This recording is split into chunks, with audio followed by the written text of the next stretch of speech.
북한 내부가 발칵 뒤집혔습니다. 억만금을 써서라도 잡아오라. 북한 당국이 한탈북자 가족을 잡기 위해 내린 명령입니다. 100만 달러의 현상금이 걸렸고 중국 공안은 물론 동남아시아 각국 정보기관까지 동원되었습니다. 저는 북한에서 김정은 위원장 직속으로 비밀 자금을 관리했습니다. 핵무기 개발에 들어가는 수천억 원의 외화, 스위스 비밀 계좌, 제재 회피 자금 세탁. 저는 그 모든 것을 알고 있었습니다. 2020년 코로나 국경 봉쇄 당시 북한 내부에서는 또 다른 폭풍이 몰아치고 있었습니다. 김정은 건강 이상설이 돌고 김여정의 권력이 급부상하면서 고위 간부들이 연쇄 숙청되기 시작했습니다. 한 회의에서 김정은의 지시가 김여정의 한마디로 뒤집히는 것을 목격한 저는 그날 밤 충격적인 결정을 내립니다. 2021년 가을, 그는 수면제를 이용한 기상천외한 작전으로 일가족과 함께 압록강을 건넜습니다. 이 이야기가 궁금하시다면 좋아요, 구독 부탁드리고 어디서 시청하고 계신지 함께 댓글로 남겨주세요. 여러분의 관심이 큰 힘이 됩니다. 그럼 이야기 시작하겠습니다. 저는 지금 서울 강남의 한 사무실에 앉아 있습니다.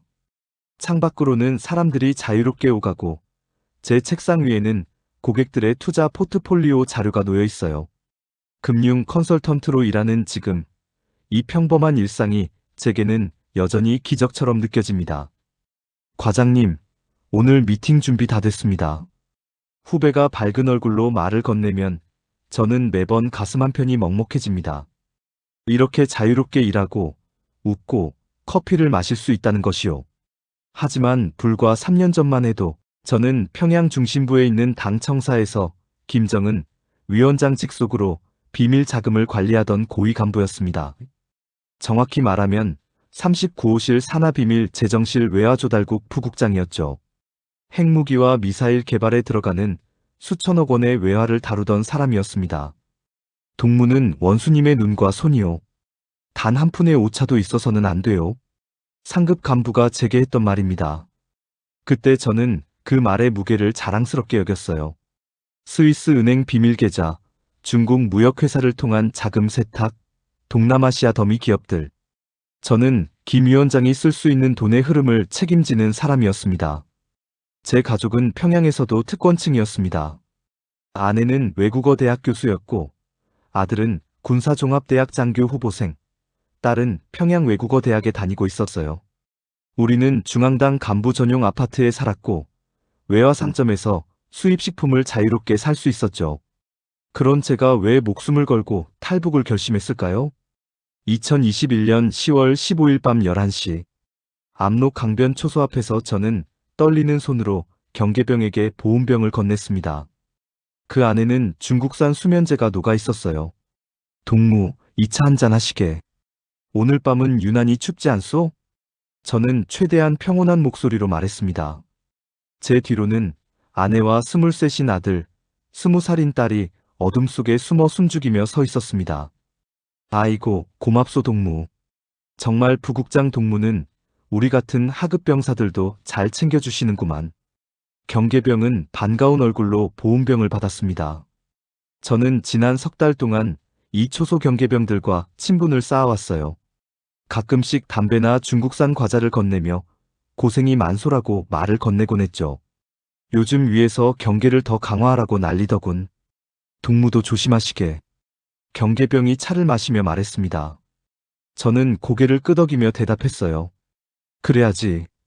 우리 모두 조심해야 하오. 그 순간 제 머릿속에는 지난 몇 개월간의 일들이 스쳐 지나갔습니다. 갑자기 늘어난 보위부의 감시, 제 전화를 도청하는 듯한 잡음들, 그리고 제 앞에서 갑자기 사라진 동료 간부들의 얼굴이요. 20분이 지났을까요? 경계병의 눈꺼풀이 무거워지기 시작했습니다. 동무, 괜찮소? 아닙니다. 괜찮소? 그냥 조금 피곤한가 보오. 경계병은 초소 의자에 몸을 기댔습니다. 그리고 5분 후 완전히 잠들었어요. 저는 어둠 속에 숨어있던 가족들에게 신호를 보냈습니다. 이제 우리에게 주어진 시간은 약 3시간. 수면제가 깨기 전에 압록강을 건너 중국 땅에 도착해야 합니다. 아버지. 딸이 떨리는 목소리로 속삭였어요. 괜찮다. 우리는 할 수 있어. 지금부터는 절대 소리내지 마라. 우리는 초소를 지나 강변으로 내려갔습니다. 10월의 압록강은 차가웠지만 아직 얼지 않았어요. 저는 미리 준비해둔 밧줄을 꺼냈습니다. 그때였습니다. 멀리서 순찰선의 불빛이 보였어요. 엎드려. 우리 네 식구는 갈대밭에 몸을 숨겼습니다. 심장이 터질 듯 뛰었죠.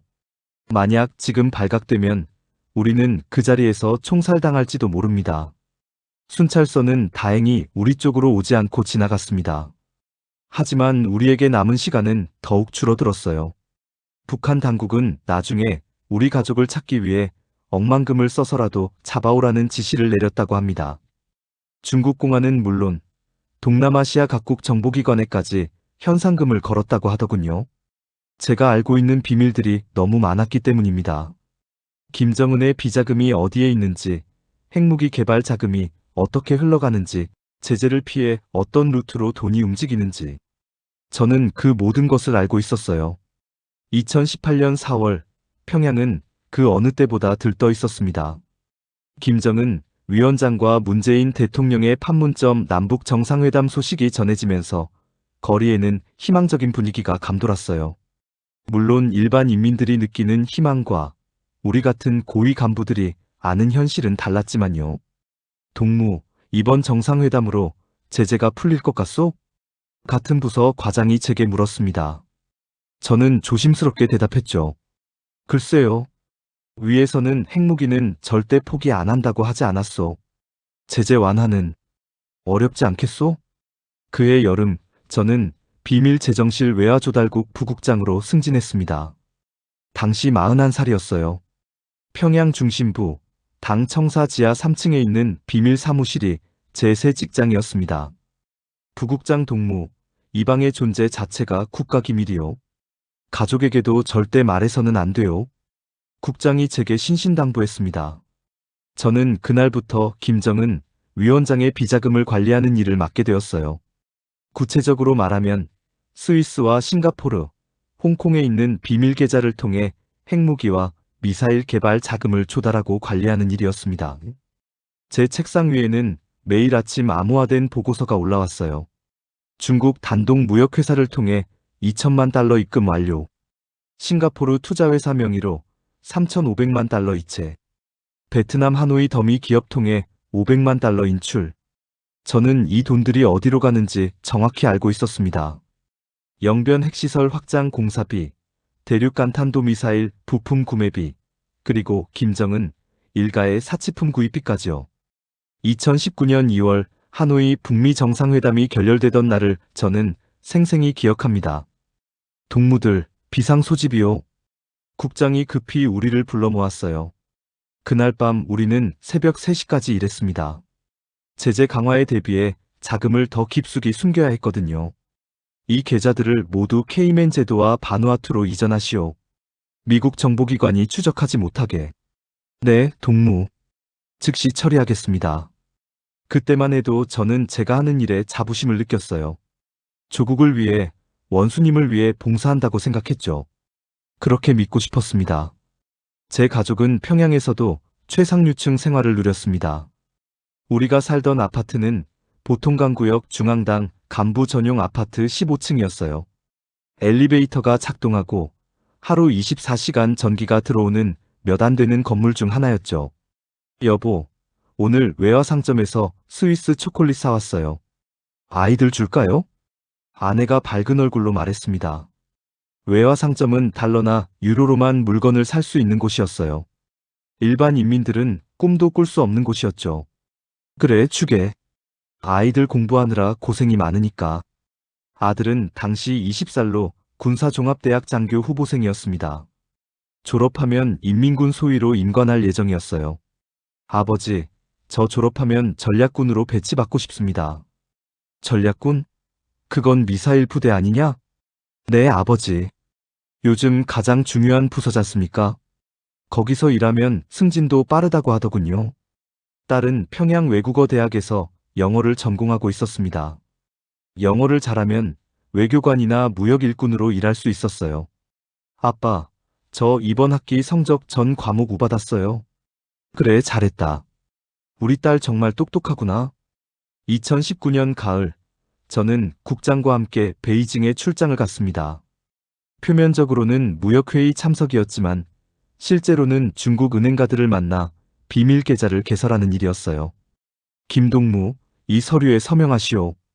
이 계좌는 홍콩 소재 유령 회사 명의로 만들어질 것이오. 중국 은행가가 완벽한 조선말로 설명했습니다. 저는 서명을 하면서 문득 이상한 기분이 들었어요. 이게 과연 조국을 위한 일일까? 하지만 그 생각을 곧바로 떨쳐냈습니다. 의심하는 것 자체가 위험한 일이었으니까요. 베이징 호텔 객실에서 저는 CNN 뉴스를 봤습니다. 북한에서는 절대 볼 수 없는 화면들이었죠. 북한 주민들의 인권 실태가 심각한 수준입니다. 유엔 인권이사회는 저는 재빨리 채널을 돌렸어요. 하지만 그 화면이 머릿속에서 쉽게 지워지지 않았습니다. 평양으로 돌아온 후 저는 더욱 바빠졌습니다. 2020년 초 코로나19가 전 세계를 강타했고 북한은 국경을 완전히 봉쇄했어요. 동무들, 이제 중국을 통한 자금 이동이 어려워졌소. 새로운 루트를 개척해야 하오. 국장의 지시에 따라 저는 동남아시아 루트를 개발하기 시작했습니다.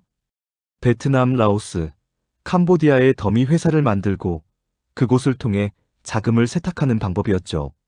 그해 여름, 제 책상에는 매주 수십억 원 규모의 거래 내역이 쌓여갔습니다. 부국장 동무, 이번 달 목표액 달성했소? 네, 국장 동무.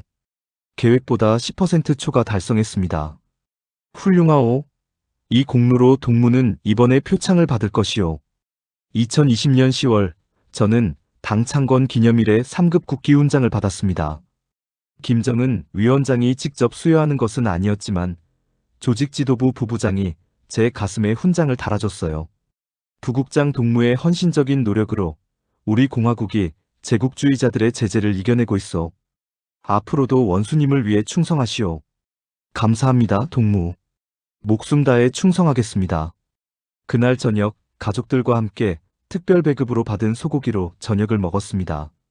아내가 웃으며 말했어요. 여보, 당신 정말 대단해요. 우리 가족이 이렇게 잘 살 수 있는 것도 다 당신 덕분이에요. 하지만 제 마음 한구석에는 묘한 불안감이 자리 잡기 시작했습니다. 권력의 정점에 있다는 것이 언젠가는 추락할 수 있다는 것을 의미한다는 걸 느끼기 시작한 거죠. 그리고 그 불안감은 곧 현실이 되었습니다. 2020년 4월 평양에는 이상한 소문이 돌기 시작했습니다. 김정은 원수님께서 중병에 걸리셨대. 아니야, 심장 수술을 받으셨다더라. 조용히 해. 그런 소문 퍼뜨리다간 큰일 나. 사무실에서 동료들이 속삭이는 소리가 들렸어요. 저는 일부러 못 들은 척했습니다. 이런 이야기에 끼어드는 것 자체가 위험했으니까요. 실제로 김정은 위원장은 그해 4월 중순부터 약 20일간 공개 석상의 모습을 드러내지 않았습니다. 평양의 고위 간부들 사이에는 긴장감이 감돌았어요. 부국장 동무, 혹시 위에서 무슨 지시 내려온 거 없소? 국장이 조심스럽게 물었습니다. 아니요, 아직은요. 하지만 자금 이동을 최소화하라는 내부 지침은 받았습니다. 그렇군. 만약의 사태에 대비해야 할 것 같소. 김정은 위원장이 다시 모습을 드러냈을 때 평양은 안도했지만 권력 구도에는 미묘한 변화가 시작되었습니다. 김여정 부부장의 위상이 눈에 띄게 높아진 거예요. 2020년 6월, 저는 그 변화를 직접 목격했습니다. 당 중앙위원회 회의에서였죠. 원수님께서 이렇게 지시하셨습니다. 한 9세대 간부가 보고를 시작했어요. 그때 김여정 부부장이 끼어들었습니다. 잠깐만요. 그 지시는 수정되었습니다. 제가 직접 확인했는데 원수님 말씀은 이렇습니다. 회의실이 조용해졌습니다. 모두가 눈치만 봤어요. 김정은의 지시가 그의 여동생 한마디로 뒤집힌 겁니다. 그날 이후 당 내부 분위기가 달라지기 시작했습니다. 9세대 간부들과 젊은 간부들 사이에 묘한 긴장감이 흘렀어요. 요즘 세상 돌아가는 게 예전 같지 않소? 어느 날 퇴근길에 선배 간부가 제게 넌지시 말했습니다. 무슨 말씀이신지. 자네도 조심하게. 바람 부는 쪽을 잘 살펴야 해. 그 말의 의미를 저는 곧 알게 되었습니다. 2020년 9월, 제가 잘 알던 무역성 부상이 갑자기 사라졌습니다. 우리 동무는 어디 갔소? 모르겠소. 며칠 전부터 출근을 안 하시더니 일주일 후 조선중앙통신에 짧은 기사가 났어요. 반당 반영명 분자 리동무를 숙청했다. 저는 그 기사를 보고 온몸에 소름이 돋았습니다. 리 부상은 저처럼 외화 관련 업무를 하던 사람이었거든요. 우리는 가끔 베이징 출장에서 만나 술잔을 기울이곤 했어요. 여보, 당신 안색이 안 좋아요. 무슨 일 있어요? 집에 돌아온 제 얼굴을 본 아내가 걱정스럽게 물었습니다. 아니야, 괜찮아. 그냥 일이 좀 많아서. 저는 아내에게도 말할 수 없었습니다. 제 동료가 숙청당했다는 사실을요. 그해 겨울은 유난히 추웠습니다. 코로나로 중국과의 국경이 완전히 봉쇄되면서 평양에도 물자가 부족해지기 시작했어요. 부국장 동무, 이번 달 석탄 수출 대금이 입금되지 않았소. 부하 직원이 보고했습니다. 뭐라고? 왜? 중국 세관이 북한산 석탄 반입을 전면 금지했답니다. 유엔 제재 때문이라고 하더군요. 자금 흐름이 막히기 시작했습니다. 저는 긴급히 다른 루트를 찾아야 했어요. 하지만 선택지는 점점 줄어들고 있었죠. 2021년 1월, 김정은 위원장이 당대회에서 연설했습니다. 우리는 핵무력을 더욱 강화해야 합니다. 전술핵무기 개발을 가속화하겠습니다. 그 말은 곧 제게 더 많은 돈을 마련하라는 명령이었습니다. 하지만 제재는 더 강해지고 자금 조달은 더 어려워지고 있었어요. 2월 어느 날 저는 이상한 일을 겪었습니다. 사무실 전화기에서 묘한 잡음이 들리기 시작한 거예요. 여보세요? 여보세요? 거기 누구요? 찌지직. 전화가 끊겼습니다. 도청인가? 저는 불안해지기 시작했습니다. 그리고 며칠 후 보위부 차량이 우리 사무실 건물 앞에 자주 나타나기 시작했어요. 부국장 동무, 저 차 보이소? 사흘째 저기 서 있어. 과장이 창밖을 가리키며 속삭였습니다. 우리를 감시하는 건가요? 모르겠소. 하지만 조심하는 게 좋을 것 같소. 3월 초 저는 국장에게 불려갔습니다. 부국장 동무, 최근 자금 흐름에 문제가 있어. 위에서 따지고 있어. 문제라니요, 국장 동무? 저는 모든 절차를 정확히. 나도 알고 있어. 하지만 요즘 분위기가 누군가 책임질 사람을 찾고 있는 것 같소. 그 말을 듣는 순간 저는 등골이 서늘해졌습니다. 며칠 후 제 책상 서랍이 누군가 뒤진 흔적이 있었어요. 저는 항상 서랍을 특정한 방식으로 정리해두는데 위치가 미묘하게 바뀌어 있었던 겁니다. 여보, 요즘 당신 뒤를 밟는 사람이 있는 것 같아요. 어느 날 아내가 조심스럽게 말했습니다. 무슨 소리야? 오늘 장 보러 갔다가 봤는데 낯선 남자가 우리 아파트 앞에 서 있더라고요. 제가 쳐다보니까 황급히 가버렸어요. 미행까지 당하고 있었던 겁니다. 4월, 제가 아는 또 다른 간부가 사라졌습니다. 그리고 또 한 명. 마치 도미노처럼 하나씩 쓰러지고 있었어요. 아버지, 왜 요즘 그렇게 걱정이 많으세요?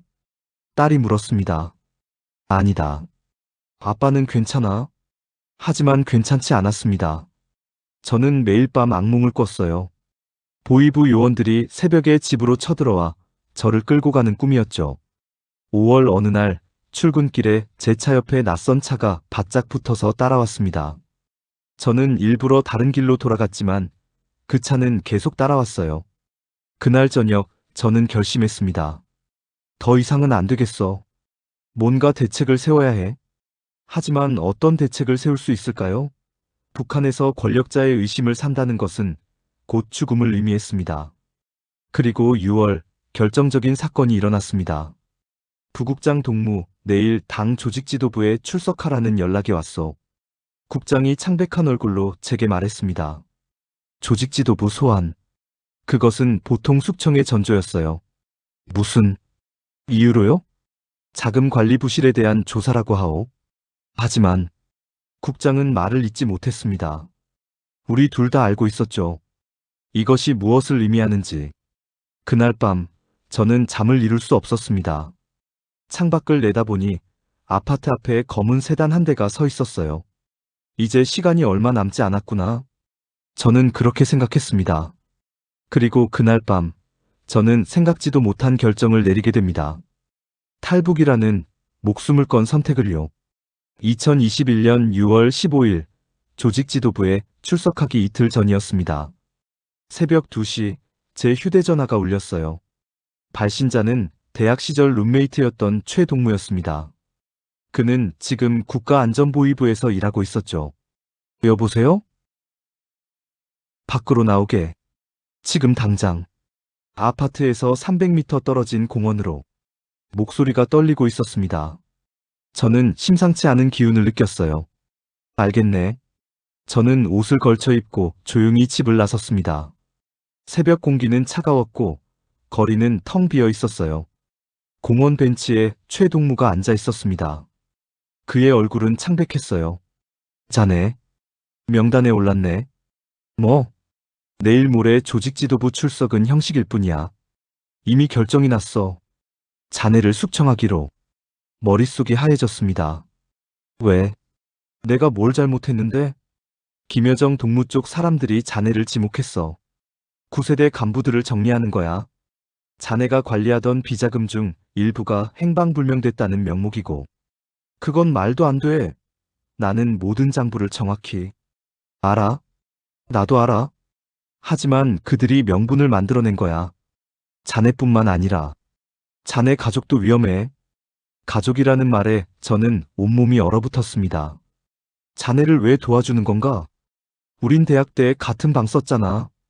그때 자네가 내 생명을 구해줬던 거 잊지 않았네. 평양인민병원에서 맹장이 터졌을 때 그랬습니다. 20년 전 최동무가 급성 맹장염으로 쓰러졌을 때 제가 밤새 간호했었죠. 고맙네. 정말 고맙네. 자네 선택지는 두 가지야. 끌려가서 죽거나 아니면. 그는 말을 잇지 못했습니다. 하지만 저는 알았어요. 탈북. 그것뿐이었습니다. 집으로 돌아온 저는 아내를 깨웠습니다. 여보, 일어나요. 중요한 이야기가 있어요. 응? 무슨 일이에요? 저는 아내에게 모든 것을 털어놨습니다. 명단에 올랐다는 것, 우리 가족이 위험하다는 것, 그리고 탈북해야 한다는 것을요. 아내의 얼굴이 하얗게 질렸습니다. 탈북이라고요? 그게 가능하기나 한가요? 다른 방법이 없어요. 만약 내가 끌려가면 당신과 아이들도 정치범 수용소로 가게 돼요. 연좌제 알잖아요. 아내는 한참 동안 아무 말도 하지 못했습니다. 그러다 눈물을 흘리기 시작했어요. 아이들은 어떡해요? 같이 가야죠. 우리 넷이 함께. 다음 날 저녁, 저는 아들과 딸을 불러 모았습니다. 얘들아, 아빠가 중요한 이야기를 할게. 아들이 진지한 얼굴로 물었어요. 아버지, 무슨 일이에요? 요즘 표정이 너무 안 좋으세요. 저는 숨을 깊이 들이쉬고 말했습니다. 우리 북한을 떠나야 한다. 네? 무슨 말씀이세요? 탈북이야. 남한으로 가는 거야. 딸이 벌떡 일어났습니다. 아빠, 제정신이에요? 탈북이요? 그건 반역이잖아요. 앉아라. 끝까지 들어봐. 저는 아이들에게도 상황을 설명했습니다. 우리 가족이 처한 위험을, 그리고 선택의 여지가 없다는 것을요. 아들이 주먹을 불끈 쥐었습니다. 아버지를 위해서라면 저도 가겠습니다. 하지만 정말 위험하잖아요. 국경을 넘다가 잡히면. 알아. 하지만 여기 남아있어도 우린 죽는 거야. 딸이 울먹이며 말했어요. 친구들은요? 학교는요? 제 꿈은 외교관이 되는 건데. 미안하다. 정말 미안해. 하지만 남한에서 새로운 꿈을 꿀 수 있어. 자유롭게. 그날 밤 우리 가족은 새벽까지 이야기를 나눴습니다. 울고 다투고 또 껴안았어요. 결국 우리는 결정했습니다. 함께 떠나기로. 다음 날부터 저는 계획을 세우기 시작했습니다. 브로커를 통한 탈북은 위험했어요. 제 신분이 알려지면 바로 추적당할 테니까요. 저는 다른 방법을 생각해냈습니다. 수면제 작전. 조선족 무역상을 통해 중국산 수면제를 구했습니다. 공식적으로는 불면증 치료용이라고 했지만 실제로는 다른 용도였죠. 이거 몇 알이면 사람이 잠들까요? 용량에 따라 다르지만 10알 정도면 3시간은 깊이 잘 겁니다. 7월부터 저는 압록 강변 초소를 자주 찾아갔습니다. 명목은 국경 경비 시찰이었지만 실제로는 경계병들과 친분을 쌓기 위해서였어요. 동무들 고생이 많소. 저는 담배와 중국산 과자를 건네며 경계병들과 대화를 나눴습니다. 부국장 동무께서 이렇게 챙겨주시니 감사합니다. 아니요, 당연한 거요. 동무들이 있어서 우리 조국이 안전한 거 아니요. 저는 경계병들의 순찰 시간, 교대 시간, 성향을 파악했습니다. 그중 가장 친절하고 경계가 느슨한 병사를 찾아냈어요. 김일병. 22살의 젊은 병사였습니다. 김동무, 고향이 어디요? 함경북도 청진입니다. 부국장 동무. 가족은 어떻게 지내고 있어? 어머니와 여동생이 있는데 먹고 살기가 힘들다고 하더군요. 저는 김일병에게 특별히 잘해줬습니다. 때로는 외화로 산식량을 건네기도 했어요. 어머니께 드리게 조금이나마 도움이 될 거요. 부국장 동무. 정말 감사합니다. 8월 중순, 저는 조직지도부 출석 명령을 피하기 위해 갑작스러운 장염이라는 진단서를 위조했습니다. 뇌물을 먹인 의사가 도와줬죠. 하지만 시간이 얼마 남지 않았습니다. 언제까지 피할 수는 없었어요. 9월, 저는 가족들과 함께 압록 강변을 답사했습니다. 관광을 가는 척하면서요. 저기가 중국이에요? 딸이 강 건너편을 가리키며 물었습니다. 그래. 저 불빛들이 중국 단동시가지야. 생각보다 가깝네요. 맞아. 하지만 이 강을 건너는 게 쉽지 않단다. 저는 강의 수심, 물살, 경계 초소 위치를 머릿속에 각인했습니다. 10월 초 모든 준비가 끝났습니다. 여보, 정말로 할 건가요? 아내가 마지막으로 물었습니다. 다른 길이 없어요. 이제 시간이 정말 얼마 안 남았어요. 우리는 최소한의 짐만 챙겼습니다. 옷 몇 벌, 돈, 중요한 서류들, 그리고 수면제가 든 보온병. 10월 14일 밤, 저는 아이들을 불러 마지막 당부를 했습니다. 내일 밤이야. 절대로 소리내면 안 돼. 아빠 신호에 따라 움직여야 해. 알겠지? 네, 아버지. 만약 아빠가 먼저 잡히면 너희들이라도 살아야 한다. 그게 아빠의 마지막 부탁이야. 아들이 고개를 저었습니다. 아니에요, 아버지. 우리는 함께 가는 거예요. 모두 함께. 그날 밤, 저는 평양의 야경을 오래도록 바라봤습니다. 이것이 마지막일 거라는 생각이 들었어요. 잘 있거라, 평양. 나는 이제 자유를 향해 간다. 다음 날 밤, 우리 가족의 운명을 건 탈출이 시작되었습니다. 2021년 10월 15일 밤 10시. 우리 가족 넷은 검은색 옷을 입고 집을 나섰습니다. 마지막으로 집을 돌아보는 순간 가슴이 미어졌어요. 여보, 괜찮아요? 아내가 제 손을 꽉 잡았습니다. 저는 고개를 끄덕였죠. 가요. 이제 뒤돌아보지 맙시다. 우리는 택시를 타고 압록 강변으로 향했습니다. 기사에게는 야경을 보러 간다고 했어요. 요즘 강변 야경이 참 좋죠. 중국 불빛이 잘 보여요. 그래요. 오늘이 마지막이 될 것 같아서. 저는 말을 흐렸습니다. 기사는 이상하다는 듯 백미러로 저를 쳐다봤지만 더 이상 묻지 않았어요. 11시 30분, 우리는 목표 지점에서 500m 떨어진 곳에 내렸습니다. 아버지, 심장이 너무 빨리 뛰어요. 딸이 떨리는 목소리로 말했습니다. 괜찮아. 우리 다 함께니까. 어둠 속을 조심스럽게 걸었습니다. 멀리 초소의 불빛이 보였어요. 김일병이 오늘 야간 경비를 선다는 것을 저는 이미 확인했습니다. 초소 50m 전방. 저는 가족들에게 신호를 보냈어요. 여기서 기다려. 내가 먼저 가서 신호할게. 조심하세요, 여보. 아내의 눈에는 눈물이 맺혀 있었습니다. 저는 보온병을 들고 초소로 걸어갔습니다. 심장이 터질 듯 뛰었죠. 누구요? 김일병이 총을 들고 경계했습니다. 나요, 김동무. 부국장이요. 아, 부국장 동무. 이 늦은 밤에 웬일이십니까? 국경 경비 상황을 점검하러 왔소. 요즘 밀수꾼들이 기승이라 직접 나와봤소. 아, 그러시군요. 감사합니다. 저는 보온병을 꺼냈습니다. 이 추운 밤에 고생이 많소. 뜨거운 옥수수차 한잔 하시게. 아이고, 부국장 동무께서 이렇게까지. 정말 감사합니다. 김일병은 반가운 얼굴로 보온병을 받았습니다. 그 안에는 수면제가 녹아 있었어요. 어머니는 잘 계시오? 네. 부국장 동무께서 보내주신 식량 덕분에 많이 좋아지셨습니다. 그는 차를 마시기 시작했습니다. 저는 시계를 힐끗 봤어요. 11시 45분. 이번 달에도 조금 준비했으니 다음에 드리겠소. 정말 뭐라 감사를 드려야 할지. 우리는 10분 정도 이야기를 나눴습니다. 김일병은 계속 차를 마셨어요. 김동무 피곤해 보이는군. 괜찮소? 아, 네. 요즘 야간 근무가 많아서 그런가 봅니다. 그의 눈꺼풀이 무거워지기 시작했습니다. 조금 앉아서 쉬시게. 내가 잠깐 주변을 돌아보고 올 테니. 고맙습니다. 부국장. 동무. 김일병은 초소의자에 몸을 기댔습니다. 5분 후 완전히 잠들었어요. 저는 그의 맥박을 확인했습니다. 다행히 정상이었죠. 미안하네, 김동무. 자네에게 빚을 지는구만. 저는 어둠 속의 가족들에게 손전등으로 신호를 보냈습니다. 3번 깜빡이면 안전하다는 뜻이었어요. 빨리 와요.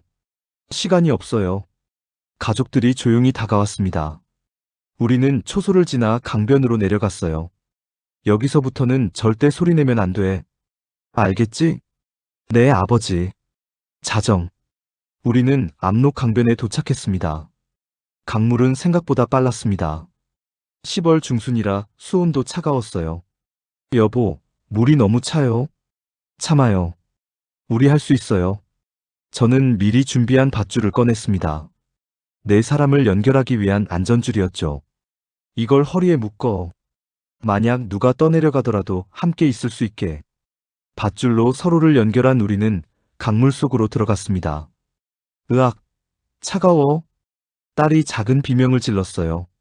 쉿, 소리 내지 마. 물은 정말 얼음장처럼 차가웠습니다. 무릎까지 올라왔고 점점 깊어졌어요. 그때였습니다. 멀리서 순찰선의 엔진 소리가 들렸습니다. 엎드려. 갈대밭으로. 우리는 황급히 강변 갈대밭에 몸을 숨겼습니다. 차가운 진흙 속에 얼굴을 박았어요. 순찰선의 서치라이트가 우리 쪽을 비쳤습니다. 강물 위를 훑고 지나갔죠. 숨소리도 내지 마. 저는 속삭였습니다. 아내의 손이 제 손을 꽉 쥐었어요. 떨리고 있었습니다. 서치라이트가 우리가 숨은 갈대밭 바로 옆을 지나갔습니다. 심장이 터질 것 같았어요. 거기 뭐 있는 거 아니냐? 순찰선에서 누군가 소리쳤습니다. 그냥 갈대가 바람에 흔들리는 거겠지. 확인해봐. 서치라이트가 다시 우리 쪽으로 향했습니다. 이번에는 더 천천히, 더 자세히. 저는 눈을 감았습니다. 제발, 제발. 30초가 영원처럼 느껴졌습니다. 아무것도 없네. 가자. 순찰선이 지나갔습니다. 엔진 소리가 멀어졌어요. 후.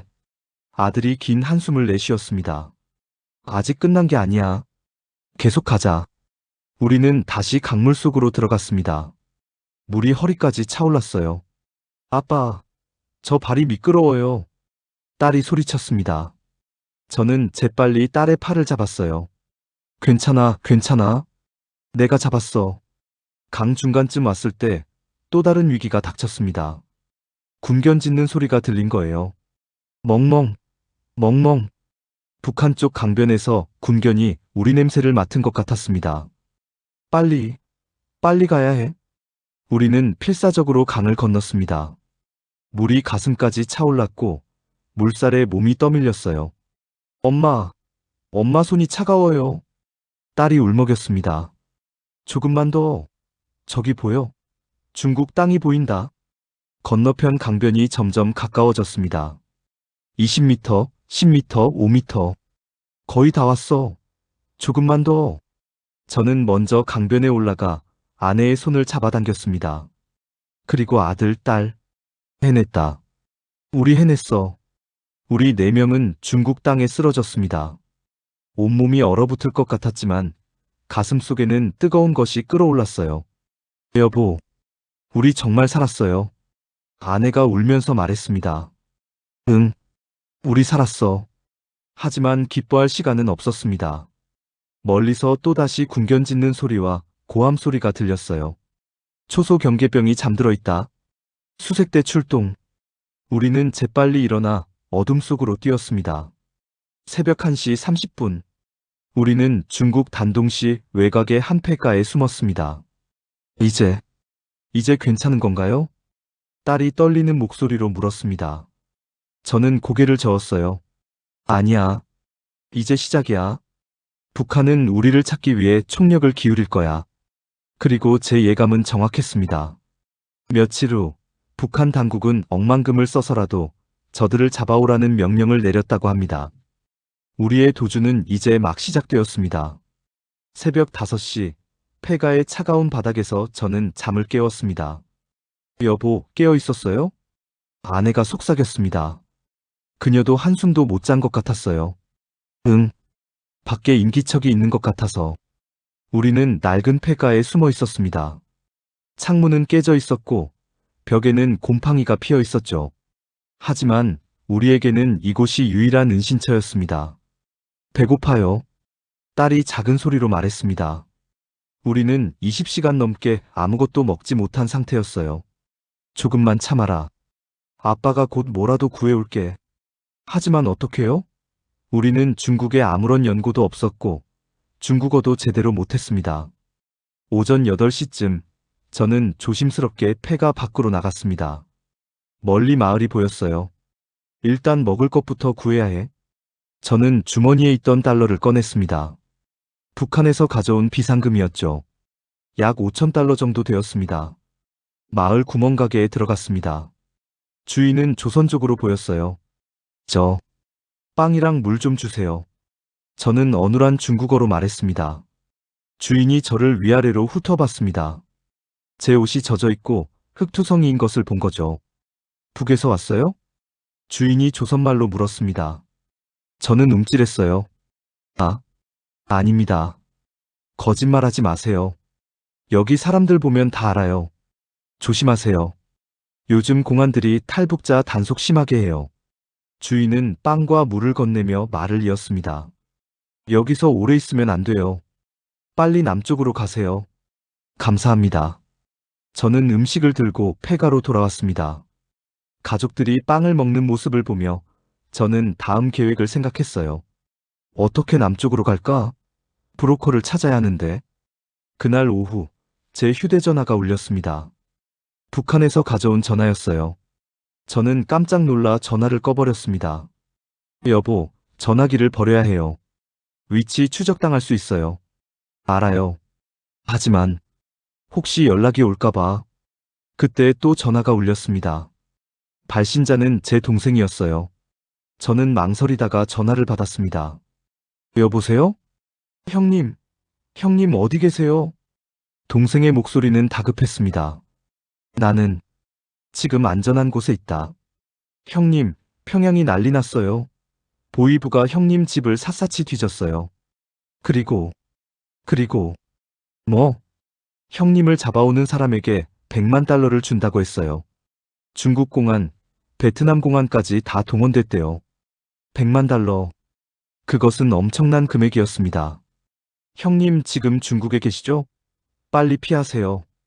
단동 쪽은 이미 다 뒤지고 있대요. 알았다. 고맙다. 저는 전화를 끊고 배터리를 빼냈습니다. 그리고 전화기를 부숴버렸어요. 여보, 우리 어떡해요? 아내의 얼굴이 창백했습니다. 당장 여기를 떠나야 해요. 지금 당장. 하지만 어디로 갈까요?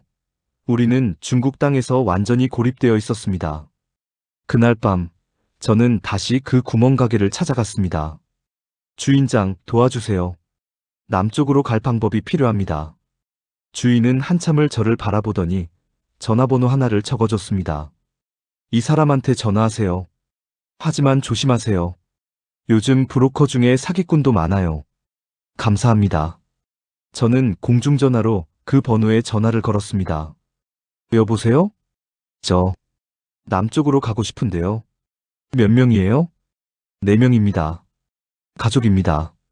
4명이면 1인당 5,000달러씩 총 2만 달러예요. 2만 달러. 제게 있는 돈으로는 부족했습니다. 지금 5,000달러밖에 없는데 나중에 한국 가면 갚을게요. 안 됩니다. 선불이에요. 전화가 끊겼습니다. 저는 절망했어요.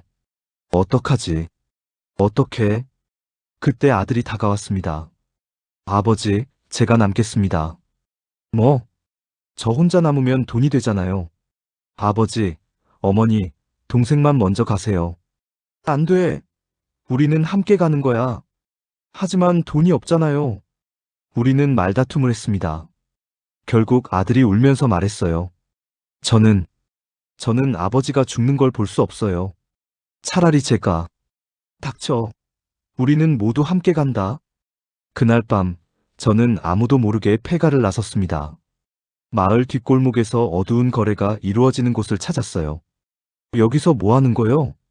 한 중국인이 다가왔습니다. 돈이 필요해요. 이거 살 수 있어요? 저는 손목시계를 꺼냈습니다. 스위스제 롤렉스였어요. 북한에서 특권층만 가질 수 있는 물건이었죠. 이거 진짜예요? 네. 얼마 줄 수 있어요? 10,000달러. 15,000달러요. 12,000달러. 이게 최선이에요. 됐어요. 저는 시계를 팔았습니다. 그리고 폐가로 돌아와 다시 브로커에게 전화했어요. 저예요. 돈 마련했어요. 어디 계세요? 내일 새벽 4시에 만나요. 다음 날 새벽, 우리는 화물 트럭에 실렸습니다. 짐칸 안에는 우리 말고도 5명이 더 있었어요. 아무 소리도 내지 마세요. 검문소 지나갈 거예요. 브로커가 경고했습니다. 트럭이 출발했습니다. 짐칸은 어두웠고 숨이 막힐 것 같았어요. 1시간 후 트럭이 멈췄습니다. 검사. 중국 공안의 목소리였습니다. 저는 아내의 손을 꽉 잡았어요. 공안이 짐칸을 두드렸습니다. 여기 안에 뭐가 있어? 그냥 화물이에요. 브로커가 대답했습니다. 공안이 짐칸 문을 열려고 했습니다. 제 심장은 터질 것 같았어요. 그때 브로커가 무언가를 건넸습니다. 뇌물이었던 것 같아요. 좋아, 가. 트럭이 다시 출발했습니다. 우리는 살았습니다. 3일 동안 우리는 은신처를 4번이나 옮겼습니다. 매번 한밤중에 이동했고, 낮에는 어두운 방에 숨어 있었어요. 12월 초 브로커가 말했습니다. 이제 베트남으로 가야 해요. 여기는 더 이상 안전하지 않아요. 베트남이요? 네. 거기서 라오스 거쳐서 태국으로 가면 한국 대사관이 있어요. 얼마나 걸려요? 빨라야 1달. 늦으면 모르죠. 우리의 긴 여정은 계속되고 있었습니다. 그리고 북한의 추적도 멈추지 않았어요. 해시태그 챕터 7 자유를 향한 마지막 관문. 2021년 12월 중순, 우리는 야간 버스를 타고 중국 마이너스 베트남 국경으로 향했습니다. 여권 검사 있을 거예요. 걱정하지 마세요. 브로커가 우리에게 위조 여권을 건넸습니다. 중국 관광객 신분증이었어요. 이름이 왕리화? 아내가 여권을 보며 어리둥절해했습니다. 네. 지금부터 당신은 왕리화예요. 절대 북한 말투 쓰면 안 돼요. 국경 검문소. 저는 심장이 터질 듯 뛰었습니다. 여권. 중국 국경 수비대원이 손을 내밀었어요. 저는 위조 여권을 건넸습니다. 수비대원이 여권을 자세히 들여다봤습니다. 한참을 보더니 저를 쳐다봤어요. 어디 가요? 하노이 관광. 저는 중국어 발음이 서툴렀지만 최대한 자연스럽게 말했습니다. 수비대원이 컴퓨터를 확인했습니다. 그 시간이 영원처럼 느껴졌어요. 제발, 제발. 좋아, 가. 도장을 찍어줬습니다. 우리는 베트남으로 넘어갔어요. 엄마, 우리 살았어요? 딸이 속삭였습니다. 아직 몰라. 조용히 해. 베트남 하노이. 우리는 한 허름한 여관에 묵었습니다. 여기서 사흘만 있다가 라오스로 갈 거예요. 브로커가 설명했습니다. 라오스요? 왜 곧장 태국으로 안 가요? 태국 국경이 더 삼엄해요. 라오스를 거쳐가는 게 안전해요. 우리는 하노이에서 숨죽이며 지냈습니다. 밖에 나가지도 못했어요. 베트남 공안도 탈북자를 잡아서 중국에 넘긴다는 소문이 있었거든요. 사흘째 되는 날, 저는 여관 창문으로 밖을 내다봤습니다. 그때 이상한 차 한 대가 여관 앞에 멈춰 섰어요. 여보, 저 차 좀 봐요. 왜? 중국 번호판이에요. 제 등에 식은땀이 흘렀습니다. 설마 추격대가 여기까지 온 건 아니겠죠? 짐 싸요. 지금 당장 나가야 해요. 우리는 황급히 짐을 챙겨 뒷문으로 빠져나갔습니다. 그리고 다른 여관으로 피신했어요. 아빠, 우리 언제까지 이렇게 도망 다녀야 해요? 딸이 울먹였습니다. 조금만 더 참아라. 곧 끝날 거야. 12월 23일, 우리는 소형 트럭을 타고 라오스로 들어갔습니다. 정규 국경이 아닌 미립국 루트였어요. 조심하세요. 여기서부터 길이 험해요. 비포장도로를 6시간 동안 달렸습니다.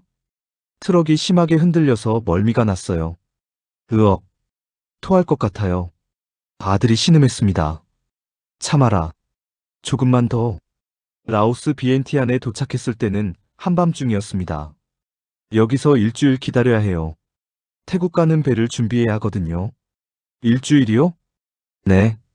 연말이라 국경 경비가 더 삼엄해요. 우리는 비엔티안의 한 허름한 집에 숨었습니다. 브로커가 준비한 안가였어요. 그곳에는 우리 말고도 다른 탈북자들이 있었습니다. 어디서 오셨어요? 한 아주머니가 물었습니다. 함경북도입니다. 저는 거짓말을 했어요. 제 정체를 밝힐 수 없었습니다. 저희는 양강도에서 왔어요. 벌써 4개월째 도망 다니고 있네요. 4개월이요? 네. 중국에서 한 번 잡혔다가 탈출했어요. 그때 제 남편은, 아주머니는 말을 잇지 못했습니다. 우리보다 더 힘든 사람들도 있구나. 저는 생각했습니다. 12월 30일 마침내 우리는 메콩강을 건너 태국으로 들어갔습니다. 자, 여기서부터 조심해야 해요. 태국 경찰한테 잡히면 난민 캠프로 가요. 난민 캠프요? 네. 거기 가면 한국 가기까지 몇 달 걸려요. 그러니까 방콕 한국대사관까지 곧장 가야 해요. 방콕까지는 또 이틀이 걸렸습니다. 우리는 야간 버스를 타고 이동했어요. 2022년 1월 3일 새벽. 저기 보여요. 딸이 창밖을 가리켰습니다. 멀리 태극기가 펄럭이는 건물이 보였어요. 대한민국 주태국 대사관. 드디어 도착했구나. 저는 눈물이 났습니다. 하지만 마지막 관문이 남아 있었습니다. 대사관 정문에 도착했을 때 태국 경찰이 우리를 막아섰어요. 멈춰. 뭐 하는 거야? 우리는 북한에서 왔어요. 대사관에 들어가야 해요. 저는 영어로 필사적으로 설명했습니다. 경찰이 무전기를 꺼냈습니다. 저는 아내와 아이들을 대사관 문 쪽으로 밀었어요. 빨리 들어가. 우리는 달렸습니다. 경찰이 뒤쫓았지만 우리는 대사관 정문을 통과했어요. 도와주세요. 우리는 북한에서 온 탈북자입니다. 대사관 경비원이 달려왔습니다. 어서 들어오세요. 빨리. 대사관 문이 우리 뒤로 닫혔습니다. 태국 경찰은 더 이상 들어올 수 없었어요. 휴. 우리는 대사관 로비 바닥에 주저앉았습니다. 여러분, 이제 안전합니다. 대한민국 영토에 오신 걸 환영합니다. 영사가 다가와 말했습니다. 정말인가요? 아내가 떨리는 목소리로 물었습니다. 네. 이제 여러분은 자유입니다. 그 말을 듣는 순간 우리 가족은 와락 껴안고 울었습니다. 여보, 우리 해냈어요. 정말 해냈어요. 응. 우리 살았어. 우리 모두 살았어. 2021년 10월 15일 밤 압록강을 건넌 지 80일 만이었습니다. 중국, 베트남, 라오스, 태국 4,000km가 넘는 거리를 우리는 걸어왔어요. 아버지, 이제 북한으로 안 돌아가도 되는 거죠? 아들이 물었습니다. 그래. 이제 우리는 자유야. 하지만 자유에는 새로운 시작이라는 숙제가 남아 있었습니다. 우리는 한국이라는 낯선 땅에서 어떻게 살아가야 할까요? 그 답은 곧 알게 되었습니다. 2022년 1월 15일 인천국제공항. 비행기 계단을 내려서며 저는 한국 땅을 밟았습니다. 차가운 겨울바람이 얼굴을 스쳤어요. 여보, 우리 정말 한국에 왔어요. 아내가 울먹이며 제 손을 꽉 잡았습니다. 공항 청사로 들어서는 순간 저는 압도되었습니다. 너무 밝았어요. 형광등 불빛이 눈이 부실 정도였죠. 와, 여기 사람들 다 어디 가는 거예요? 딸이 놀란 표정으로 주위를 둘러봤습니다. 수백 명의 사람들이 자유롭게 오가고 있었어요. 아무도 감시하지 않고 아무도 의심하지 않았습니다. 저기, 편의점인가요? 아들이 가게를 가리켰습니다. 24시간 운영하는 편의점이었어요. 응. 한국에는 밤에도 문 여는 가게가 많대. 신기하다. 국정원 직원들이 우리를 안내했습니다. 먼저 조사를 받으셔야 합니다. 걱정하지 마세요. 형식적인 절차예요. 조사는 일주일 동안 계속되었습니다. 제 신분, 북한에서의 경력, 탈북 경위, 모든 것을 상세히 설명해야 했어요. 부국장님, 북한 비밀 재정 시스템에 대해 증언해 주실 수 있으십니까? 네. 제가 아는 모든 것을 말씀드리겠습니다. 저는 김정은의 비자금 관리 시스템, 제재 회피 방법, 핵무기 자금 흐름에 대해 증언했습니다. 제 증언은 나중에 국제사회의 대북 제재 강화에 중요한 자료가 되었다고 들었어요. 2월 초, 우리는 경기도 안성에 있는 북한 이탈 주민 정착 지원 사무소, 통칭 하나원에 입소했습니다. 여러분 환영합니다. 앞으로 석 달 동안 여기서 한국 사회 적응 교육을 받으시게 됩니다. 담당 선생님이 설명했습니다. 첫 주는 혼란스러웠습니다. 모든 게 낯설었어요. 이게 뭐예요? 아내가 화장실 변기를 보며 물었습니다. 온수 비데였죠. 이건 글쎄요. 어떻게 쓰는 건지 저도 몰랐습니다. 선생님이 설명해 줬어요. 아, 이렇게 쓰는 거구나. 우리는 웃음을 터뜨렸습니다. 북한에서는 권력자였던 제가 한국에서는 화장실 사용법도 모르는 사람이 된 거예요. 가장 충격적이었던 것은 인터넷이었습니다. 아버지, 이거 봐요. 유튜브에서 북한 관련 뉴스를 볼 수 있어요. 아들이 스마트폰을 보여줬습니다. 뭐, 그게 가능해? 저는 믿을 수 없었습니다. 북한에서는 상상도 할 수 없는 일이었죠. 여기 조선중앙TV 영상도 있어요. 심지어 김정은 연설도. 세상에, 자유롭게 정보를 찾고, 보고, 공유하는 것. 그것이 제게는 가장 큰 문화 충격이었습니다. 하나원 교육은 다양했습니다. 한국 법률, 금융 시스템, 의료보험, 취업 준비. 모든 것이 새로웠어요. 여러분, 한국에서는 신용이 매우 중요합니다. 신용 점수가 낮으면 대출을 받을 수 없어요. 신용 점수요? 네. 돈을 빌리고 제때 갚는 이력이 쌓이면 신용이 올라가요. 북한에서는 없던 개념이었습니다. 모든 것이 배급과 당의 허가로 이루어지던 곳이었으니까요. 하지만 가장 어려웠던 것은 마음의 적응이었습니다. 여보, 밤에 자꾸 악몽을 꿔요. 아내가 털어놨습니다. 무슨 꿈? 보이부가 우리를 잡으러 오는 꿈. 그리고 다시 북한으로 끌려가는 꿈. 저도 마찬가지였습니다. 매일 밤 같은 악몽을 꿨어요. 괜찮아요. 우리는 이제 안전해요. 여기는 대한민국이에요. 하지만 그 안전이 현실로 느껴지기까지는 시간이 필요했습니다. 5월 하나원 교육이 끝났습니다. 우리는 서울 노원구에 배정받은 아파트로 이사했어요. 여보, 여기가 우리 집이에요? 네. 정부에서 2년간 지원해준대요. 아파트는 작았지만 우리에게는 천국 같았습니다. 온수가 나오고 전기가 24시간 들어오고 인터넷이 연결되어 있었어요. 아빠, 냉장고에 음식이 가득해요. 딸이 환호했습니다. 정착 지원금으로 장을 본 것이었어요. 하지만 현실은 녹록지 않았습니다. 아버지, 저 대학에 가고 싶어요. 딸이 말했습니다. 대학? 그래, 가야지. 그런데 등록금이 문제였습니다. 정부 지원이 있지만 생활비까지 감당하기는 어려웠어요. 제가 일을 해야겠어요. 저는 취업 준비를 시작했습니다. 하지만 쉽지 않았어요. 경력이 북한당 간부시라고요? 면접관이 이상한 표정으로 물었습니다. 네. 저는 외화 관리와 재정 업무를 했습니다. 한국 금융 시스템은 아시나요? 아니요. 하지만 배울 수 있습니다. 첫 번째 면접은 떨어졌습니다. 두 번째, 세 번째도 마찬가지였어요. 아버지, 괜찮으세요? 아들이 걱정스럽게 물었습니다. 괜찮아. 아빠는 포기하지 않아. 10번째 면접에서 저는 한 중소금융 컨설팅 회사에 합격했습니다. 북한에서 외화 관리를 하셨다니 국제금융 흐름은 이해하시겠네요. 대표님이 말했습니다. 네. 스위스 은행 시스템, 역외 계좌, 자금 세탁 방지. 이런 것들은 잘 압니다. 좋아요.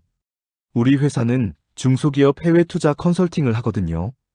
도움이 될 것 같네요. 저는 회사 대리로 시작했습니다. 처음에는 모든 게 낯설었어요. 김 대리님, 이 보고서 파워포인트로 만들어주세요. 파워포인트요? 저는 컴퓨터 프로그램 이름도 몰랐습니다. 후배 사원이 친절하게 가르쳐줬어요. 여기 이렇게 하시면 돼요. 그리고 단축키는 컨트롤 C, 컨트롤 V. 고마워요. 정말 고마워요. 한국 사람들의 친절함이 저를 놀라게 했습니다. 제가 탈북자라는 걸 알고도 차별하지 않고 도와줬어요. 아들은 검정고시를 준비했고, 딸은 대학에 편입했습니다. 아버지, 저 대학 합격했어요. 경영학과요. 정말? 축하한다. 우리 가족은 조금씩 한국 사회에 적응해 갔습니다. 2024년 현재, 저는 그 회사에서 과장으로 승진했습니다. 중소기업 CEO들에게 해외 투자와 자금 관리를 조언하는 일을 하고 있어요. 김 과장님, 이번 베트남 투자건은 어떻게 보세요? 리스크가 있습니다. 환율 변동과 현지 규제를 고려하면 제가 북한에서 배운 금융 지식이 여기서는 합법적으로 사람들을 돕는 데 쓰이고 있습니다. 아들은 IT 기술 학원을 다니며 프로그래머의 꿈을 키우고 있고 딸은 대학교 3학년이 되었어요. 아빠, 저 다음 학기에 교환학생 가요. 미국으로. 미국? 정말? 네. 제 꿈이 국제무역이잖아요. 북한에서 외교관을 꿈꿨던 딸이 이제는 자유롭게 세계로 나갈 수 있게 된 거예요. 때때로 저는 서울 거리를 걸으며 생각합니다. 만약 탈북하지 않았다면 아마 저는 정치범 수용소에서 죽었을 것입니다. 아내와 아이들도 마찬가지였겠죠. 하지만 우리는 살았습니다. 그리고 자유를 얻었어요. 자유란 무엇일까요? 아침에 일어나 두려움 없이 하루를 시작하는 것. 하고 싶은 말을 자유롭게 하는 것. 꿈을 꾸고 그 꿈을 이룰 수 있는 것. 가족과 함께 웃으며 저녁을 먹는 것. 이 모든 평범한 것들이 바로 자유입니다. 북한에는 아직도 2,500만 명의 동포가 살고 있습니다. 그들도 언젠가는 이 자유를 누릴 수 있기를 바랍니다. 그리고 여러분께 말씀드리고 싶습니다. 자유를 당연하게 여기지 마세요. 그것은 축복입니다. 저는 오늘도 출근길에 편의점에서 커피를 사 마십니다. 그 평범한 순간이 제게는 여전히 기적입니다. 감사합니다. 제 이야기를 들어주셔서.